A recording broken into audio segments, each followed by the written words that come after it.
광개토대왕은 그 시대를 뛰어넘어서 사실 한국 역사의 긴 흐름에서 봤을 적에 한국인의 정체성, 한국 문화의 정체성을 지키는데 누구보다도 크게 기여했다. 그렇게 하고 싶습니다.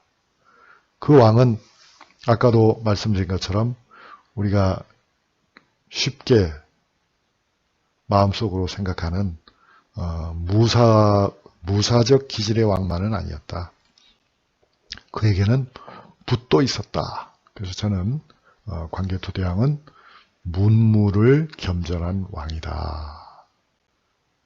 전쟁터에서 싸우는 것도 중요하지만, 싸워서 이기는 것도 중요하지만 어찌 보면 더 어려운 일이 있습니다. 그게 무엇입니까?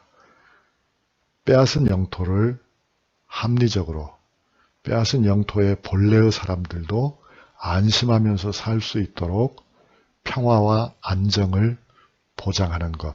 그거 참 어려운 일이죠. 그뿐이 아니죠. 한 나라, 특히 고구려와 같은 나라는 본래가 단일 민족의 국가라고 말할 수가 없습니다.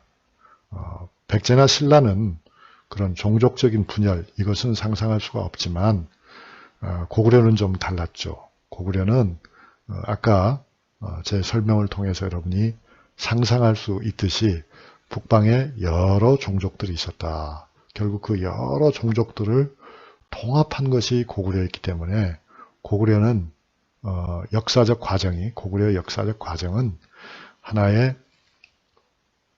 뭐랄까 멀티컬처럴, 멀티래셔널 한 국가였다. 즉 다문화 또는 다종족 국가였다. 이렇게 봐야죠.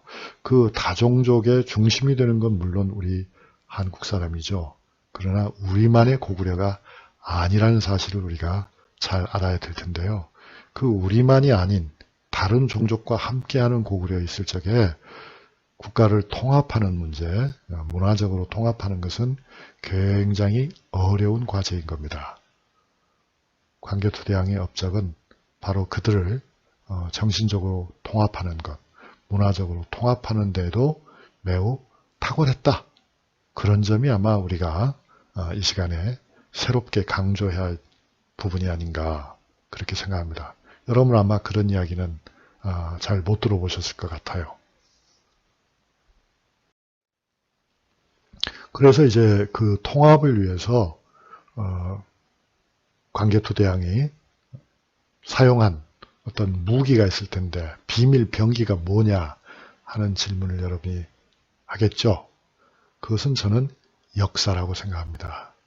광개토대왕은 역사를 통합했다. 무엇을 중심으로 통합했냐면 고구려의 건국신화를 중심으로 해서 고구려를 새롭게 하나의 통합된 국가로 만들어냈다. 그래서 이제 주몽의 전통을 강조한 거죠. 교수님, 광개토대왕이 주몽의 전통을 강조했다는 증거가 있습니까? 있죠. 어디에 있습니까? 바로 광개토대왕 비석입니다. 광개토대왕 비석을 보면 비문의 가장 앞부분을 장식하고 있는 것이 바로 주몽의 이야기입니다. 여러분, 주몽의 전설을 알고 있죠. 그 주몽이라고 하는 인물은 삼국사기에도 그렇고 현재 남아있는 많은 역사책에 고구려의 시조로 나와 있지 않습니까? 그런데 이 주몽이 누굽니까? 주몽은 사람의 아들이 아닙니다. 주몽은 하늘 임금님, 하늘 황제의 아들이죠. 즉 천재의 아들이죠. 해모수의 아들이죠. 해모수가 바로 천재는 아니지만 해모수가 천재의 아들이니까 즉 천재인 거죠, 사실상. 그래서 결국 주몽은 하늘의 손자가 되는 거기 때문에 결국 하늘의 손자나 아들이나 결국 하늘의 자손이라는 뜻이 되는 거죠. 하늘의 자손이기 때문에 이것은 어느 한두 종족에 국한되는 그런 인물이 아니다. 그래서 고구려는 세계를 지배할 나라다 하는 것을 전제하고 있는 거죠. 그래서 고구려인들, 주몽의 후예를 자처하는 많은 고구려 사람들에게는 무한한 자존감의 배경이 된다. 그것을 그 자랑스러운 전통을 광개토대왕이 비문에 첫 부분에 새겨넣었다 하는 사실은 매우 중요합니다.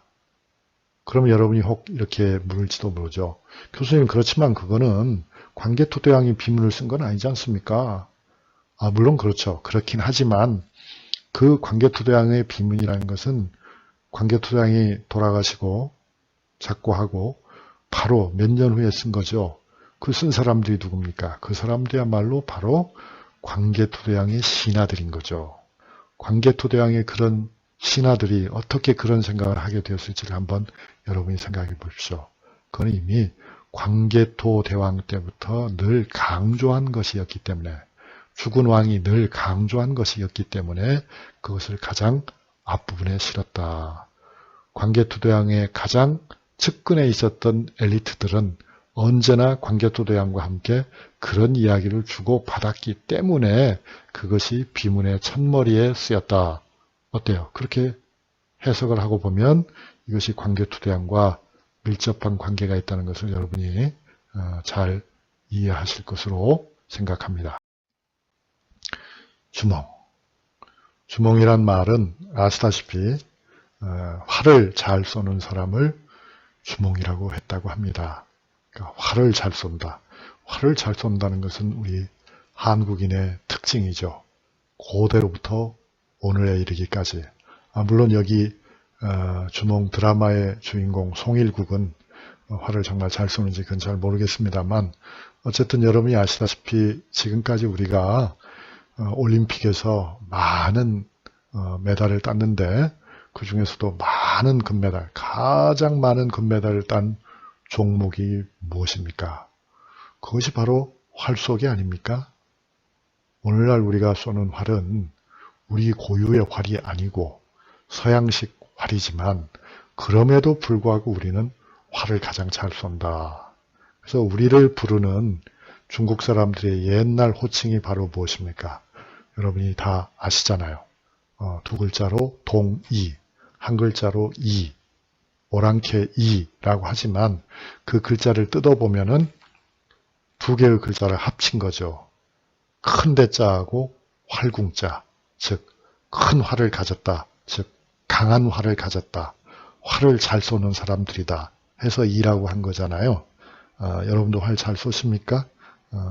아마 조금만 훈련을 받으면은 잘 쏘겠죠. 우리나라는 아시다시피 양궁에 나갈 때, 즉 활쏘기 대회에 나갈 때도 국제 대회가 문제가 아니라 국내 선발전이 가장 어렵다고 할 정도로 훌륭한 궁사들이 굉장히 많습니다. 그것은 우리의 전통이고요. 그런 전통의 맨 정점에 누가 있다? 주몽이 있다. 왜 그렇던가? 말씀드린 것처럼 주몽이라고 하는 말 자체가 활을 잘 쏘는 사람을 일컫는다. 그러니까 주몽이란 말은 본래는 고유명사가 아니라 일반 명사였죠. 활을 잘 쏘는 사람이란 뜻인데 워낙 잘 쏘았기 때문에 이 고구려의 첫 번째 임금은 주몽이라는 이름으로 불렸고, 이분이 결국은 동명성왕이 되는 건데요.